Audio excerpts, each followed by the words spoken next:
wàhálà mọ̀ tó ti dé fún Portable báyìí o. Mr. Alayonuso ló ń kí yín o. Mr. Alayonuso ti kàn ní ìròyìn OJB News Yorùbá ló ń kí yín pé kẹ́ lówó, kẹ́ bímọ, kẹ́ lálàáfíà o. Àlàáfíà náà ni ò wá sí fún Portable báyìí o, àtòrí pé àlàáfíà rẹ̀ ò ti di fíafíà, olówó ti ń fowó ra kú.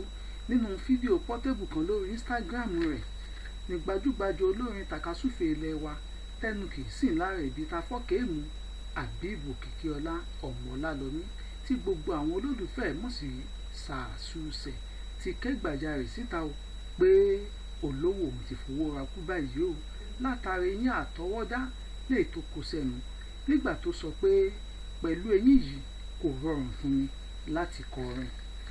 Nínú fídíò tó ń lọ nígboro kárí ayé ló ti ní mo ti ra eyín tó fẹ́ ṣekú pa mí fáwọn tó ní mí, olówó mi ti fowó ra kú o. Lẹ́yìn tí Portable ti kọ́kọ́ sọ ṣáájú pé 420,000 naira ló fi kó eyín rẹ̀ sẹ́nu, ṣùgbọ́n ìnira ló kù téyín náà kó bàgọ́ ara ń báyìí o.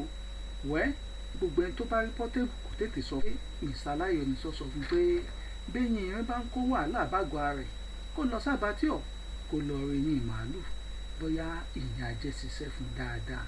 Dáyọ̀ Mr. Portable.